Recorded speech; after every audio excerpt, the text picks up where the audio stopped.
Good morning, everyone.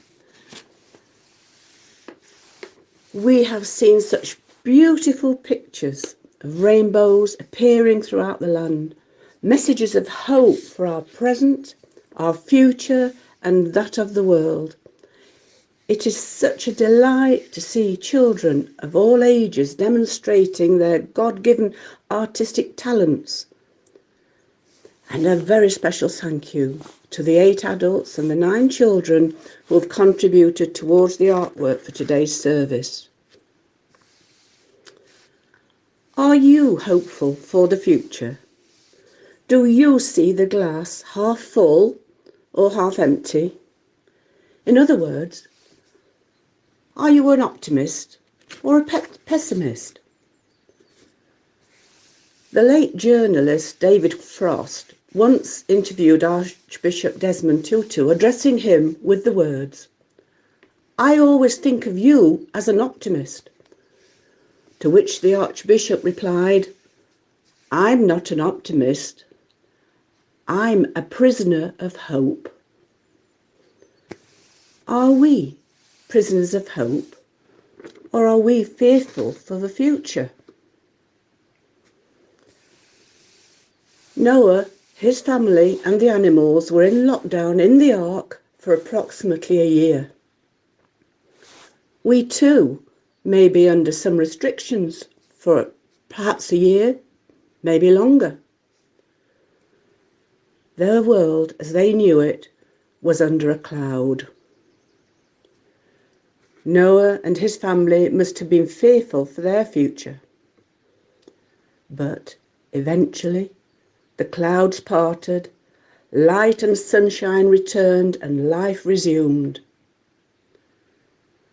Noah and his family ended up in a different place, and our world too might change, hopefully for the better, with people continuing to demonstrate the same care, consideration, kindness and respect for one another as is frequently happening during this crisis. This time of isolation has powerfully proved that we all need one another. We need our friendships and fellowships. How we are looking forward to a simple hug from our family and friends. God used the sign of the rainbow as a covenant, a promise for all people, for all time. We too have been under the cloud of problems caused by this powerful virus. But the rainbow was a sign of hope for the world at the time of Noah, and it continues to be so for us today.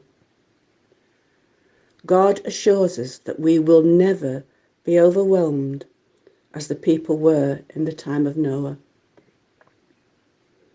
Today, many people are ill, fearful, depressed and grieving. We hope for healing. The economic life of the world has almost ground to a halt. We hope for a return to employment and regeneration. We hope for an end to this pandemic and for a way to deal with the virus in future. Christian hope is not just wishful thinking. It is rooted in the infinite possibilities for transforming hurt into healing and fear into trust that spring from the message of Easter and the resurrection of Jesus Christ. This is the hope that Archbishop Tutu expressed. His hope is in the Lord. His response to David Frost speaks volumes for his strong faith and confirms for me that optimism and wishful thinking does not transform life, whereas Christian love, hope and trust does.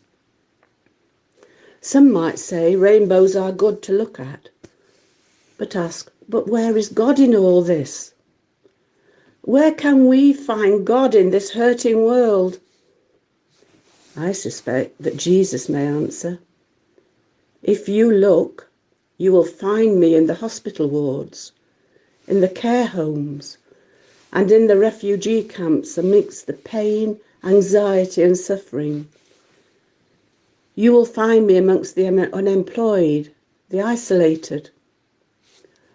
Look for me behind the supermarket tills, in the delivery vans, and in the village shops." God does not inflict pain on us. He did not send the virus to punish the world or to teach us a lesson. We know this because of what we see in Jesus. In him there is no darkness, no retribution, only loving compassion. The story of the Incarnation, God with us, assures us that God is in the world with us, accompanying us in good and bad times. He brings us hope when the going gets tough and helps us to find a way forward. We do not walk alone. And as the prophet Isaiah said, we will renew our strength. We will rise above the current problems. We will see the light shining through the darkness. The sun is always shining above any clouds. The sun, S-O-N. I finish with the words of St. Paul. May the God of hope fill us with all joy and peace as we trust in him, so that we may overflow with hope by the power of the Holy Spirit. And this is my prayer for each one of us.